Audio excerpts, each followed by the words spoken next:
అమ్మ తులారాశి వారికి ఎలా ఉంది రోజు? తులారాశిలోకి వచ్చే నక్షత్రాలు ప్రధానంగా ఈ యొక్క చిత్త, స్వాతి, విశాఖ 3 పాదాలు. తులారాశి వాళ్ళకి ఈ రోజున కుటుంబం విషయంలో కానీ గృహ వాతావరణాన్ని గురించి కానీ ఎక్కువ ఆలోచనలు చేస్తారు. అంటే ముఖ్యంగా గృహంలో ఏదైనా కొత్త మార్పులు చేయడానికి, స్థిరాస్తులకు సంబంధించిన విషయాలు మొదలైన వాటి గురించి ఎక్కువ ఫోకస్ చేస్తారు. గృహ వాతావరణమైనా, ఆఫీస్ వాతావరణమైనా మొదలైన వాటి విషయంలో మీరు ఉండే ప్రదేశం మీద ఎక్కువ దృష్టి సారించడం, దాన్ని చక్కగా మలచడానికి ప్రయత్నాలు, స్థిరాస్తుల విషయంలో ఎక్కువ ఫోకస్ చేయడం, దాని కొరకు లోన్లు మొదలైన వాటి మీద ఎక్కువ శ్రద్ధ తీసుకోవడం, ఆ విషయంలో ఉన్నత స్థాయి వ్యక్తుల్ని సంప్రదించి కొన్ని కీలక నిర్ణయాలు తీసుకోవడం మొదలైన దానికి ఆస్కారం ఉంది. వృశ్చిక రాశి.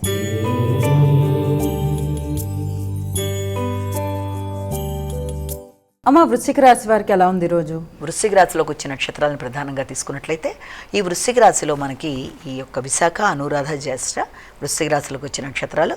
ఈ వృశ్చిక రాశి వాళ్ళకి వ్యక్తుల సహకారం బాగుంటుంది, తోడ్పాటు బాగుంటుంది, నిర్ణయ సామర్థ్యం బాగుంటుంది, వ్యక్తుల సహకారం బాగుంటుంది, దగ్గర ప్రయాణాలకు అనుకూలంగా ఉంటుంది, ఆలోచనలు చాలా వరకు మీరు అనుకున్న విధంగా చేసుకోవడానికి ప్రణాళికలు ఏర్పరచుకుంటారు. కమ్యూనికేషన్ విషయంలో కూడా తగిన విధంగా జాగ్రత్తలు తీసుకుంటూ ముందుకు పెడతారు. సంతానం విషయంలో వారి ఖర్చుల విషయం కావచ్చు, వారి కొరకు చేసే ప్రతి విషయంలోనూ ఈ రోజున ఎక్కువ ఫోకస్ చేసుకుంటూ ముందుకు పెడతారు.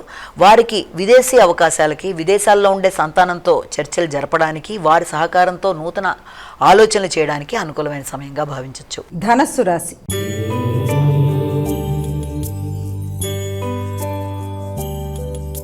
అమ్మ ధనస్సు రాశి వారికి ఎలా ఉంది? మూల, పూర్వాషాఢ, ఉత్తరాషాఢ 1వ పాదం. ఈ ధనస్సు రాశి వాళ్ళకి ఈ రోజున ముఖ్యంగా ఆర్థిక సంబంధమైన విషయాలలో కొంత ఖర్చులు అనేవి అధికంగా ఉంటాయి.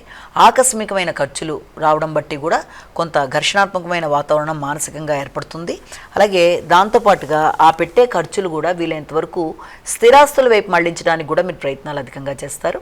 ఆ స్థిరాస్తుల కొనుగోలు విషయానికి కానీ, లేకపోతే స్థిరాస్తుల విషయంలో తల్లితో సంప్రదించి కానీ మీరు కొన్ని నిర్ణయాలు తీసుకోవడానికి, ముఖ్యంగా వ్యవసాయ భూముల మీద ఆలోచనలు అధికం చేస్తారు.